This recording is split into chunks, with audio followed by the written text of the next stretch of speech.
let's not anticipate things to happen. But if Paolo will not be the right person to Kimi, well, sorry, Paolo, we stick to Kimi anyway. If you make just an alibi to all your moves to Kimi, but in reality it's not true, then God is the ultimate one to rewards what is due. To you, we will no make any false or alarming words towards you, but will be the ultimate one to give what is due to you. We love Kimi so much, and we don't like that Kimi for the third time will be a loss. So, Paulo, your answer to Kim is very indefinite. So, walang patutunguhan yung relasyon nyo. There's ito lang ang analysis ko doon sa sagot ni Paulo. Is he at that moment? Si Paulo ba ay nasa presence of mind? Kaya yun ang sagot niya. Kawawa Kimi. Ako na lang Kimers. Di ko matanggap yung sagot na yun ni Paulo. Kaya habang maaga, bumitaw ka na Kim at harapin mo itong 2026 na full of wisdom and hopefully you are on the right track to entertain suitors who will love you for what you are and not to ride on your popularity. Just like the two past boyfriend of yours. God bless Kimi. Hopefully, Kim, mabasa mo itong comments ko sa'yo. Naawa na ako sa'yo at hayaan mo na si Paulo na sanay makatagpo siya ng mas mabuting babae na truly loves him.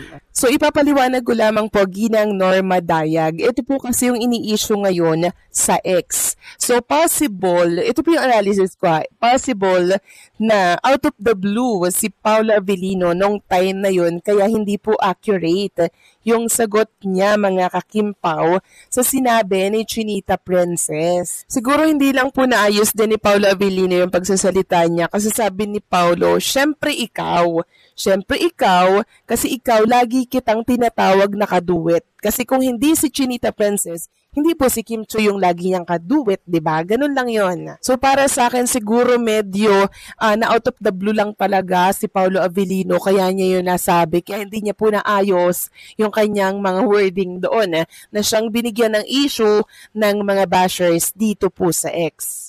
And binasag din po yan ni Chinita Princess mga Kim Pao kanina nung nasa It's Showtime po siya na siyang tatalakayin po natin maya-maya lamang. Para nang sa ganun mapanatag po ang mga Kim Pao fans na sumusuporta at sumusubaybay kay Kim and syempre kay Paulo Avellino. So maraming salamat po sa komento ginang Norma Daya. God bless po sa inyo and mag-iingat kayo palagi.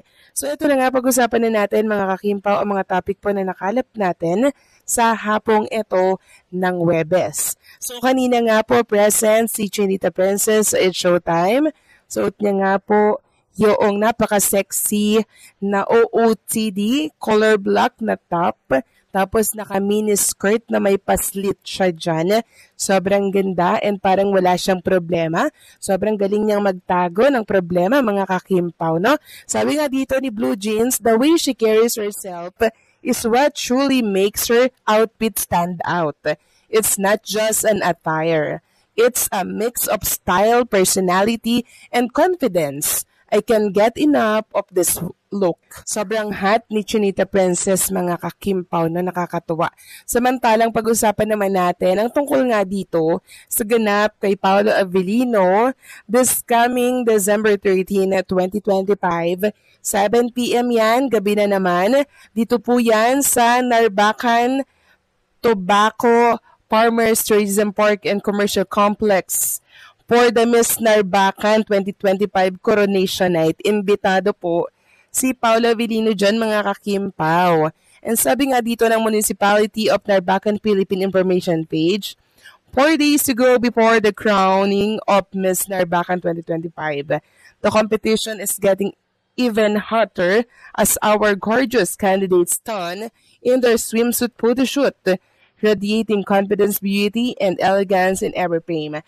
And imbitado dyan si Paulo Avellino mga kakimpaw. And nag-abiso na nga po siya na abangan nyo daw po si Paulo Avellino dyan mga kakimpaw. And syempre maraming nagmamatyag kay Paulo since mga nakabikini nga po itong mga babae diyan po sa coronation night. Siyempre mga kakimpaw, mananatili pong behave and loyal si Paolo Abilino. Samantalang next topic naman tayo, pag-usapan natin mga kakimpaw, ito pong nangyari sa It's Showtime kanina na kinakilig po ng maraming Kim Pao fans. Meron kasing sinabi si Chinita Princess mga kakimpaw tungkol doon sa katanungan na kanino nyo ibinigay ang love nyo last Christmas. Then sabi ni Chinita Princess, sa akin na lang yon, parang marami niya daw pong problema pinagdadaanan ngayon. Then sabi nga ni Kim, kung sino ka man alam mo na daw yon, kung kanino niya ibinigay yung puso niya last Christmas. So hindi niya po mabanggit-banggit mga kakimpaw na ibinigay na niya, ibinagkatiwala na niya mga kakimpaw.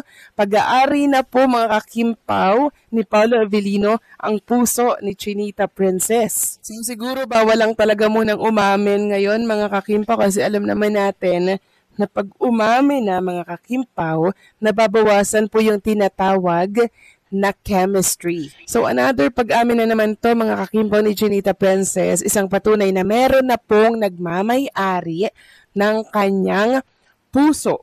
Walang iba kundi po si Paolo Abilino mga kakimpaw kasi hindi naman niya sasabihin niyang ganyang word na kung sino ka man alam mo na daw yun.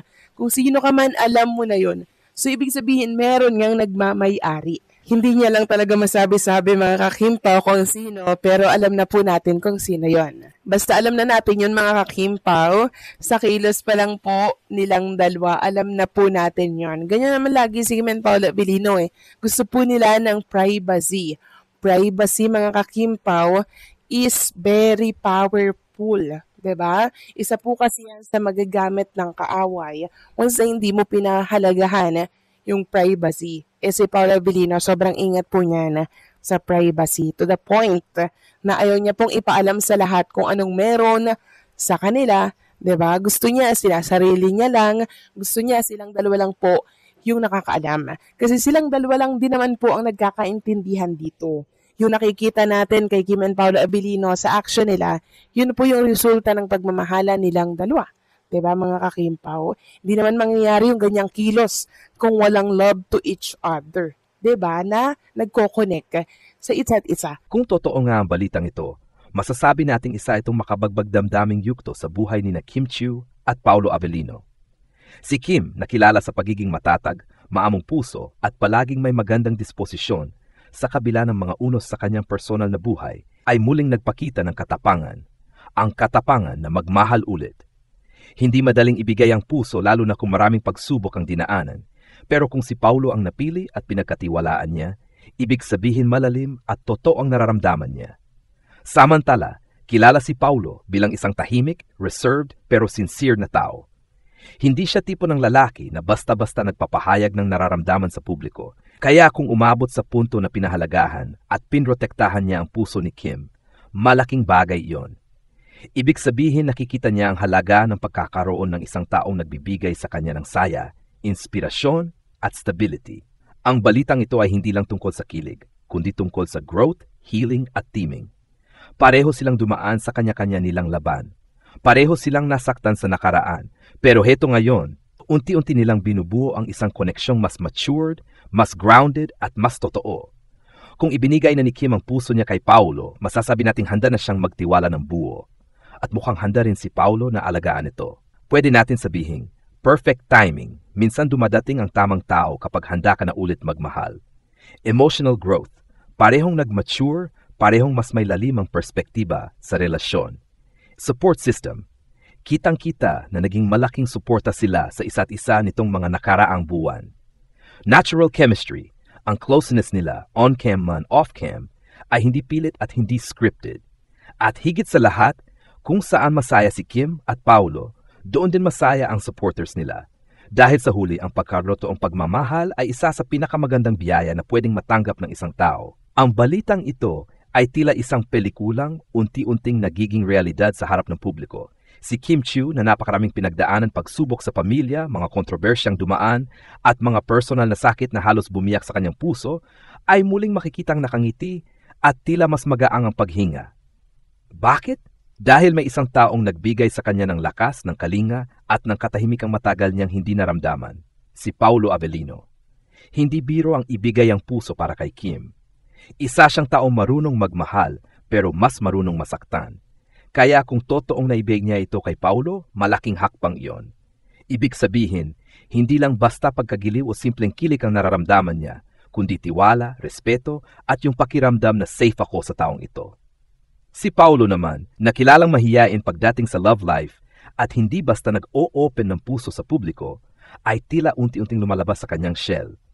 Nakikita sa mga kilos niya, sa paraan niya pagsuporta, pagtanaw at pagprotekta kay Kim na hindi ito basta-basta. Hindi ito palabas, hindi ito publicity. May lalim, may sincerity at may tahimik na pangakong andito lang ako. Hiling ni Kim, isa itong indikasyon na unti-unti nang naghihilom ang mga sugat ng nakaraan niya. Pag-mature ng relasyon nila, hindi ito biglaan, dahan-dahan, organic at may respeto. Pagpapahalaga ni Paulo, hindi siya vocal sa salita pero grabe siya kung magmahal sa pamamagitan ng actions. Pag-angat ng isa't isa, kapag ang dalawang tao ay parehong nagpapagaling sa isa't isa, mas matibay ang pundasyon. Mas malalim pang pananaw, maraming beses nang sinabi ng fans na may spark at comfort sa bawat tinginan ni Kim at Paulo. Pero iba ang pakiramdam kapag mismong balita na ang nagsasabing ibinigay na ni Kim ang kaniyang puso. Dahil dito, maraming supporters ang natuwa, hindi lang dahil sa kilig, kundi dahil sa relief. Makikita mo na masaya na ulit si Kim. At makikita mo rin kung gaano ka-genuine si Paulo sa pag-aalaga sa kanya. Sa panahon ngayon, ang totoo at pure na pagmamahalan ay bihira. Kaya kung dalawang taong may malinis na intensyon ang nagtagpo, worth celebrating ito. Ang love story nila ay parang slow burn. Unti-unti, pero sobrang satisfying panoorin. Pareho silang grounded, mapagpakumbaba at may respeto sa trabaho at sa isa't isa. Parehong may malalim na pinagdaanan kaya mas naintindihan nila ang takot, pangamba at pangangailangan ng bawat isa. Hindi nila minadali, pero kung nasaan man sila ngayon, halatang masaya sila at yun ang pinakamahalaga. Masasabi ko sa balitang ito, ang balitang ito ay nagpapakita ng isang napakagandang yugto sa personal na buhay ni Kim Chiu at Paulo Avellino. Hindi ito basta kilig headline lang, isa itong indikasyon na may malalim na koneksyon, tiwala at emosyon na unti-unti nang nabubuo sa pagitan nila. Para kay Kim, na ilang beses nang nasaktan at nakakaranas ng masasakit na pagsubok, ang pagbibigay muli ng puso ay hindi isang simpleng desisyon. Pinapakita nito na nakahanap siya ng taong nagbibigay sa kanya ng peace of mind, seguridad at pagmamahal na hindi maingay. Pero totoo, ang ganitong gesture mula sa kanya ay mahirap gawin kung walang solid na foundation ng respeto at comfort. Para naman kay Paulo, ang pagiging tahimik pero consistent sa ipinapakitang suporta, pag-alaga at pagrespeto kay Kim ay nagsasabing hindi niya itinuturing itong basta katuwaan lamang. Nakikita mo sa kanyang mga kilos na handa siyang maging safe space at partner na maasahan, lalo na sa mga panahong mahirap. Sa kabuuan, ang balitang ito ay parang confirmation na hindi lang sila magka-love team, hindi lang sila magkaibigan, may something deeper. At kung saan may respeto at tunay na damdamin, doon nag-uugat ang relasyon na may potensyal tumagal. Ano pa ang may dadagdag ko? 1. Isang relasyon na nabuo sa tiwala, hindi sa bilis. Isa sa pinakamagandang aspeto ng connection ni Kim at Paulo ay hindi ito minadali. Hindi sila nagmamadaling mag-label, hindi rin sila nagpapakita ng anumang pilit na kilos. Ang ganitong slow and steady na paglapit ay madalas mas totoo at mas matatag. 2. Comfort level na bihira. Makita napakarami ng naging ka-love team ni Kim at marami na ring nakatrabaho si Paulo. Pero iba ang body language, tinginan at lambing nilang dalawa. May halong respeto at pag-aalaga. Parang matagal na silang magkasama kahit hindi naman ganun katagal ang closeness nila. 3. Healing presence ng bawat isa. Si Kim ay galing sa masalimot na personal na sitwasyon. Si Paulo naman ay kilala bilang private, maingat at medyo guarded sa damdamin. Pero napansin ng maraming fans at observers na parang nag-soften si Paulo simula nang naging close sila at si Kim naman ay muling naging mas light ang aura. Ibig sabihin, healing sila sa isa't isa. Number 4, hindi lang kilig, kundi partnership. Kung pagmamasdan, hindi sila puro sweet moments lang.